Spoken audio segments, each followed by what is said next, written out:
Baobá, semente lá da África. Baobá, brota no meu coração. Baobá, aqui também é sua casa. Minha amiga, meu amigo, hoje eu estou rigorosamente contente. Posso dizer que é um elemento de felicidade, porque eu tenho aqui um amigo de infância feito na maturidade.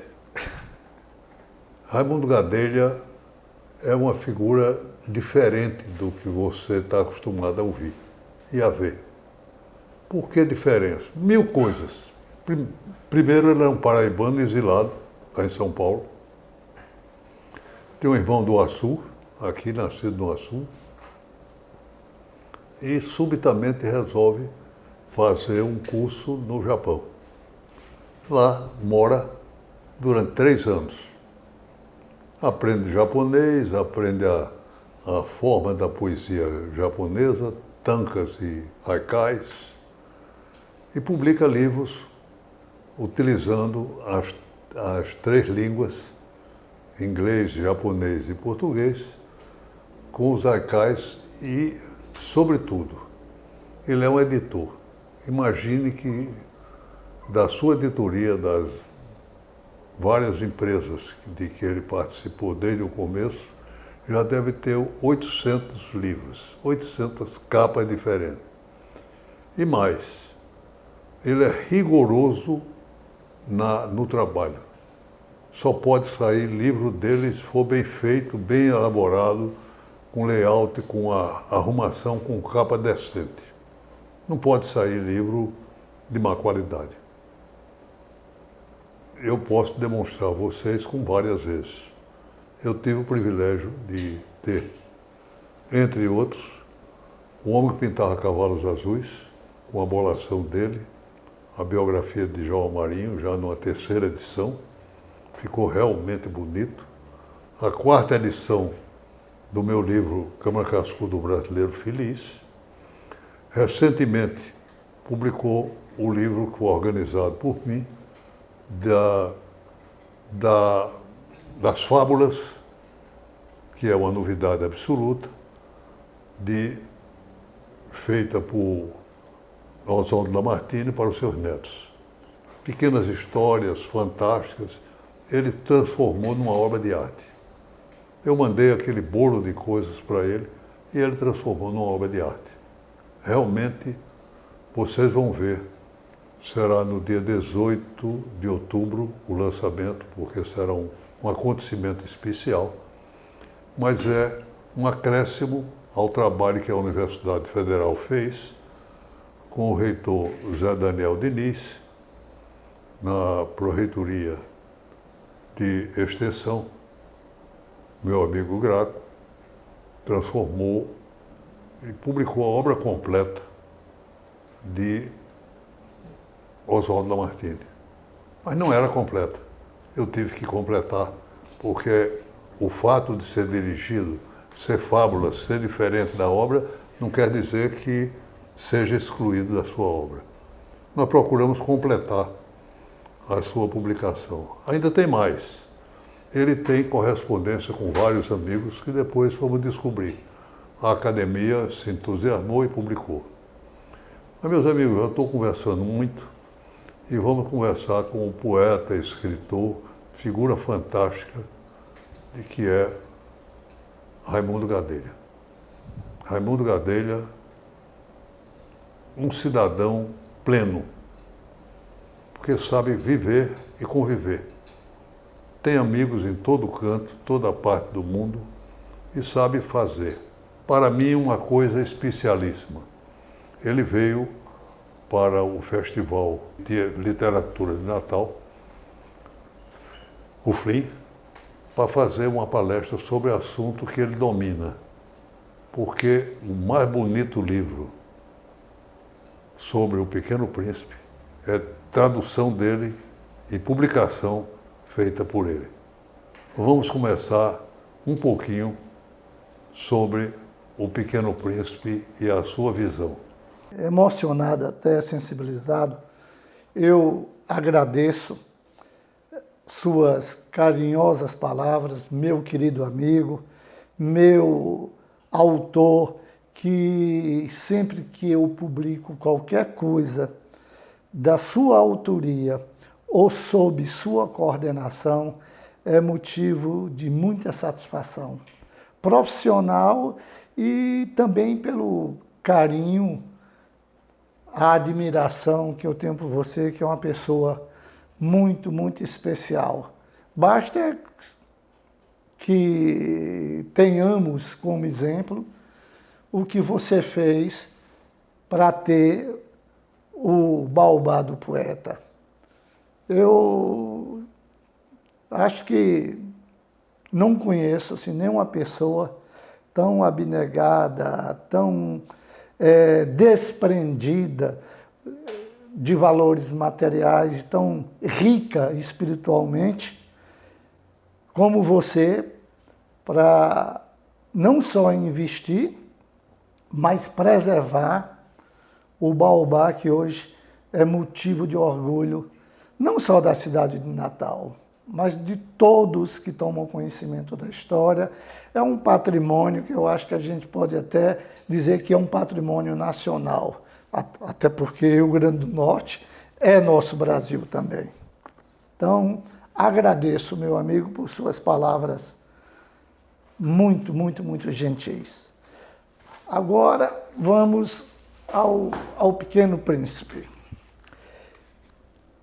Eu fiz a tradução do Pequeno Príncipe usando o original em língua francesa e também a edição em língua inglesa. E apenas para cotejar, eu usei algumas outras edições em língua portuguesa. Encontrei muitas coisas que não batem com o original, tá? Até porque, sem querer fazer comparações ou desmerecer o trabalho de quem quer que seja, mas dependendo da formação da pessoa, se ela tinha um viés religioso ou se tinha um viés político, a tradução sofria diferenças em relação ao original. Isso eu constatei diversas vezes. Então eu procurei, nessa edição aqui, que o maior mérito, tá?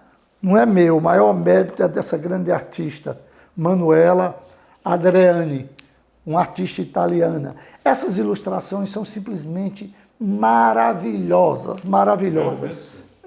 Eu pegarei aqui, todas são lindas, mas eu pegarei a que eu considero a mais bonita e terna. Vejam isto aqui, a forma como o piloto carrega o Pequeno Príncipe aos ombros. Tá? Uma coisa maravilhosa. Uma criação fantástica. Todo o livro é recheado dessas ilustrações de altíssima qualidade. A capa dura, ela é acolchoada. O livro foi impresso na China, num formato totalmente fora do comum, do padrão, porque ele tem 22 por 36. Tá? E me deu muito, muito, muito prazer em publicá-lo. A propósito, está na Amazon. Você pode comprar o livro pela internet.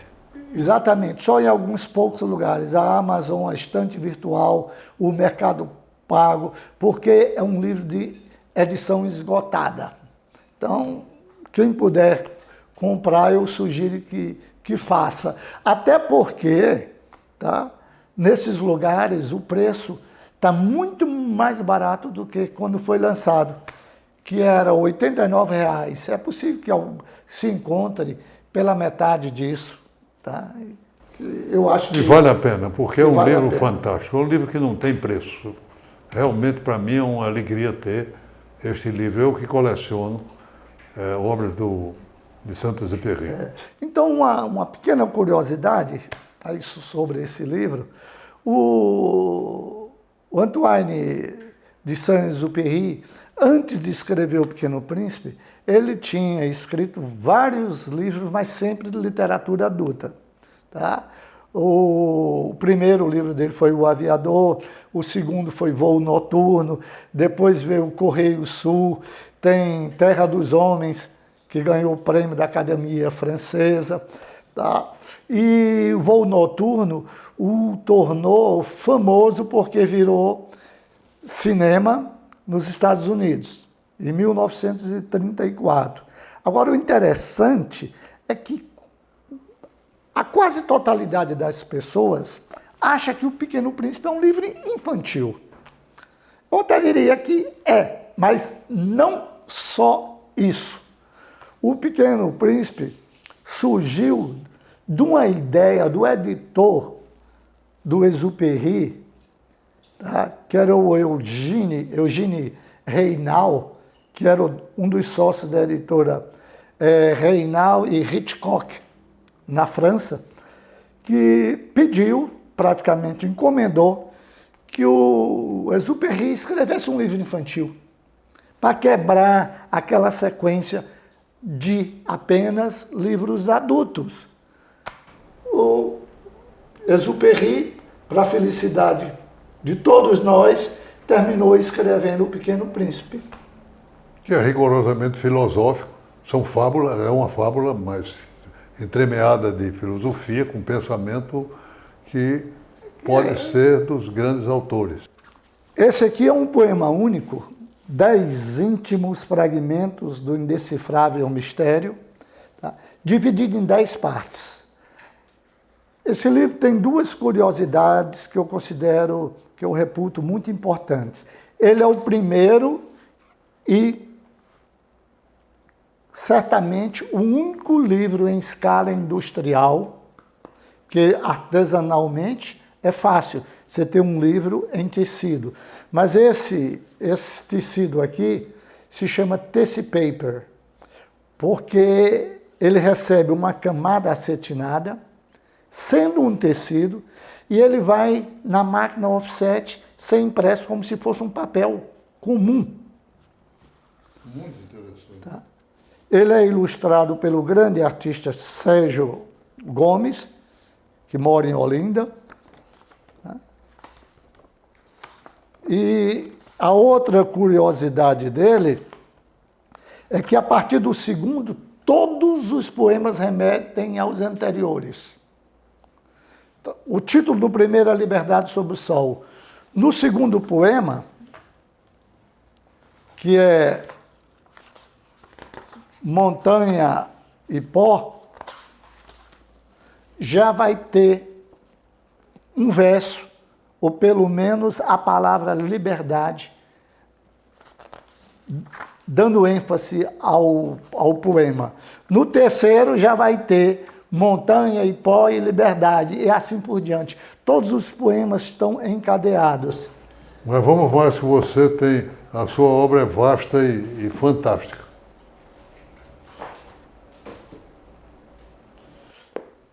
Este outro aqui é o meu xodó, ganhou alguns prêmios, porque também eu acho que é o único livro no Brasil revestido com lona de caminhão usada. Eu comprei as lonas, ou os pedaços de lonas, em beira de estrada, mandei lavar numa lavanderia industrial como se fosse um jeans. Ele tem uma serigrafia na capa. O próprio título, Vida Útil do Tempo, ele tem um sentido duplo, um sentido dual. Vida útil do tempo, quando nós nos atemos ao período em que nos é dado existir, ou seja, a duração da vida. E o outro sentido é aquilo que de útil nós podemos colocar na vida. Daí o Vida Útil do Tempo. Ele tem um corte a ouro trilateral, e antes de ser impresso, o papel recebeu uma impressão simulando envelhecimento, como se fosse um papiro. Tá? E todas as ilustrações são instrumentos de aferição do tempo. Maravilha. Vamos lá, ainda tem outro? Tem mais alguns, mas eu acho que o tempo... Não, tá. Esse aqui é um romance. Essa é uma novidade. Romance. É o meu romance, ele foi publicado, além de ter sido publicado no Brasil, foi também publicado na Grécia, México e Portugal. Em algum lugar do horizonte. Ele tem uma capa em acetato, que isso aqui foi uma coisa que nós desenvolvemos, que o primeiro livro que teve sobrecapa de acetato foi o Estolvo, do Chico Buarque de Holanda. Só que quando a gente segurava o acetato muito liso, o livro caía. Então o que é que eu fiz? Um vinco, um corte, um vinco, um corte na lombada dos dois lados. Isso funcionou como uma garra. E o livro não cai. Tá? E na capa não tem nada impresso a não ser a linha do horizonte. E o título em baixo relevo. Eu acho que não podia ser melhor. É um inventor. Além de tudo, é um grande inventor. Ele está convidado pela Daniele Mafra, que recentemente assumiu a Secretaria de Cultura da Prefeitura, e vai nos ilustrar com a sua presença aqui, porque este festival literário está muito voltado para a criança. E nada melhor do que uma apresentação. Ele poderia dar aulas sobre o que ele quisesse. Por exemplo, sobre Tancas, que há uma promessa futura. Há um detalhe que ele foi homenageado pela nossa Academia Norte-Rio-Grandense de Letras, pela sua obra, pelo seu talento, pelo seu trabalho. E há uma promessa antiga dele vir aqui para fazer uma palestra em nossa academia. Eu brinquei com o Raimundo, que é meu amigo, dizendo o seguinte: ou ele vinha dessa vez, ou nos chamava, convidava ele mais nunca para vir a Natal. E era preciso o mais importante, que era natalizar-se. Natalizar-se é uma palavra criada por mim, é um verbo reflexivo, que significa tornar-se alegre, descontraído e, sobretudo, apto à celebração. Está pronto para a celebração. Aí eu brinquei apresentando dionisicamente. Né? Dionisicamente, é o que ele apresenta. O fato é que Raimundo, para nossa alegria, está aqui e vamos usufruir, inclusive através da TV Futuro, da sua presença entre nós. Um pouco da generosidade humana deste grande editor, que hoje está com a editora Espelho d'Alma, você. Espelho d'Alma. E no infantil, Espelho Mágico. Espelho Mágico ou Espelho d'Alma. De qualquer maneira, é um retrato da grande realidade deste editor que cuida tanto da palavra quanto como escritor, quanto como editor. É tanto que o nosso slogan nas escrituras sempre foi escrituras, qualidade em conteúdo e forma. Porque nós sempre pensamos que, além de ter um bom conteúdo, para tornar o livro mais atrativo e conquistar mais leitores, se faz indispensável que ele seja também um objeto bonito. Isso é uma maravilha. Sobre conteúdo e forma, eu tenho uma historinha desse escritório, do meu escritório de advocacia, que acho razoável. Uma mocinha me procurou chorando muito, que tinha passado no concurso da universidade, mas depois foi desqualificada porque ela fez com lápis, quando deveria ser com esferográfica, que estava no edital. Eu fiquei penalizado, comecei, não pude dormir, a não ser pensando com conteúdo e forma. E terminei dizendo o seguinte, que o edital tinha pré-requisitos para o estudante de caráter formal e de caráter substancial. Então, a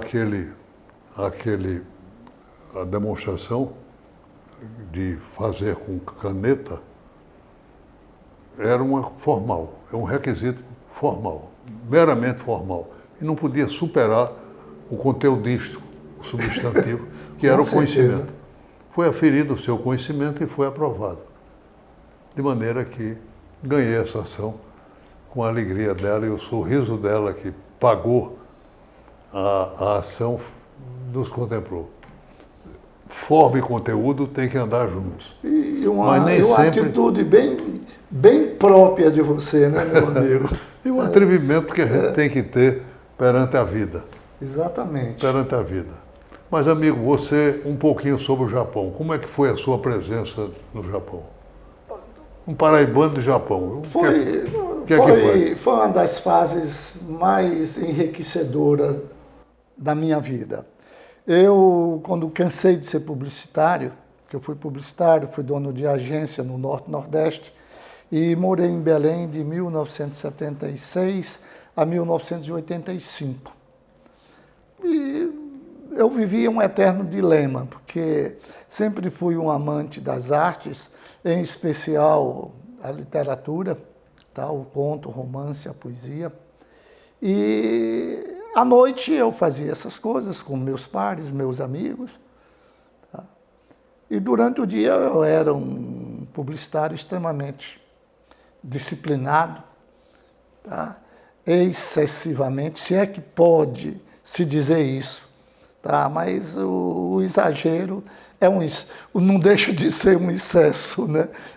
Até como a própria palavra diz. Eu trabalhava demais e levava muito a sério o que eu fazia. Tanto chegou a um ponto que eu me desiludi com a publicidade, até porque eu era um redator considerado bom, inovador, criativo, e eu achava que eu estava colocando a minha pena a serviço de causas não tão nobres quanto a poesia, a literatura. E cansando, eu resolvi começar tudo do zero. Vendi minha parte na agência de publicidade e tudo, e voltei a ser estudante. Tá? Aos 28 anos de idade, fui estudar no Japão. E lá foi como se eu tivesse renascido. Foi um grande recomeço, que foi muito importante. Eu não seria quem eu sou se não tivesse morado no Japão. O interessante, eu cheguei no Japão no dia 16 de outubro de 1985. Minha mãe estava muito preocupada pelo fato do filhinho dela ir para o outro lado do mundo, tal. Quando eu liguei para ela, ela perguntou: filho, como é que você está? Eu digo: mãe, você não vai acreditar, mas você é muito intuitiva, eu acho que, pensando um pouquinho, você vai aceitar o que eu vou dizer. Eu me sinto como se eu estivesse em casa. E houve essa identificação, eu fui muito bem recebido pelos japoneses, tanto que, em pouco tempo, me deram um apelido. Atarashi, em japonês, quer dizer novo. E Nihonjin, Nihon é Japão e Jin é um sufixo que determina a origem da pessoa. Então, por exemplo, Buradiru-jin é o brasileiro, Nihonjin é o japonês. Então, o Atarashi Nihonjin era o meu apelido carinhoso, era o novo japonês, só não tinha os olhos puxados. Mas muito bom. Foi toda uma experiência que você guardou e, de certa forma, cultivou em São Paulo. Porque Exatamente. seus livros ilustrados por japoneses ou pessoas... Traduzidos Traduzidos. E eu próprio, quando voltei do Japão, comecei a minha vida como editor na Aliança Cultural Brasil-Japão. Eu fui editor da Aliança Cultural Brasil-Japão. Aí eu comecei a fazer uns livros considerados muito bonitos e muita gente procurava para fazer livro com aquelas capas, com aqueles designers gráficos. E a Aliança não podia, porque pelo Estatuto da Aliança, ela só pode publicar livros relacionados à cultura japonesa. Aí eu comecei a fazer em casa, por conta própria, um livro, outro. Quando menos esperei, eu estava sendo editor. E publiquei, somando tudo, os da Aliança e também a Girafa e a Girafinha, que eu adquiri, tá? E que depois passei à frente. Eu publiquei mais de 1.200 livros. 800, que você corretamente mencionou, foram aqueles que eu fiz diretamente. Tá? Com Mas projetos as suas meus, editoras já foram 1.200. 1.200 títulos diferentes. Como você bem disse, 1.200 capas. E muita gente boa foi publicada e alguns famosos que procuraram você. Muito. Um livro muito bonito que eu publiquei, que é meu amigo Frederico Pernambucano. Frederico Pernambucano de Melo. Nós publicamos 5 títulos do Frederico Pernambucano de Melo. Tá? O principal é Estrelas de Couro, a estética do cangaço. Que é uma maravilha. Aquele E é uma lindeza, né? Tem um bordado colado na capa, bordado mesmo. Que eu mandei bordar uma reprodução da alça do Bornal do Lampião. Olha, não acredito que ele é doido não, porque ele não. Agora, diz alguma coisa das pessoas de gênio, de talento superior, às vezes tem um parafuso um pouco mais frouxo. Eu acho que ele tem. Como eu também tenho, nos damos bem. Exatamente, muito. E estou muito feliz por estar aqui mais uma vez com você, meu amigo. Uma alegria grande. O que você transmitiria, uma mensagem sua. Infelizmente, o nosso programa tem um limite de horário, mas o que você transmitiria para a cidade do Natal, esta cidade que eu amo e que é realmente única no universo, diferente das outras cidades, com muita história que a diferencia. Que mensagem você diria, amigo? Até porque a época, o momento é muito propício, eu me sentiria muito feliz se todos os natalenses, tá, valorizassem cada vez mais, tá, o baobá do poeta e que ele sirva assim, de exemplo de atitudes nobres, enaltecedoras, e que isso também sirva de ponto de partida para, assim como você, que foi reitor, que é um grande escritor, um grande poeta, que nós tenhamos aqui cada vez mais grandes escritores de todos os gêneros.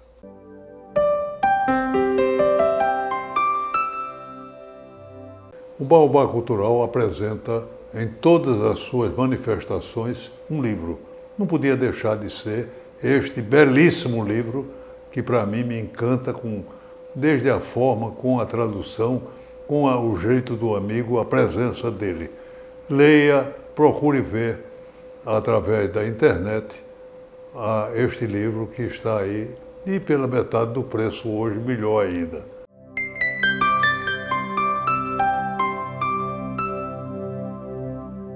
A frase de hoje, que eu trago sempre para vocês, não poderia ser outra a não ser aquela frase tão repetida do Pequeno Príncipe. O essencial é invisível aos olhos. É invisível porque esta presença que é tão fantasticamente observada por filósofos antigos, mas foi dito com um tom de livro infantil e ficou famosa. Continue a ver a beleza das coisas no invisível. Você vê, por exemplo, uma árvore florada, mas não vê as folhas. A textura, a forma, a cor, a tonalidade, o matiz, que é. Procure ver detalhes na vida.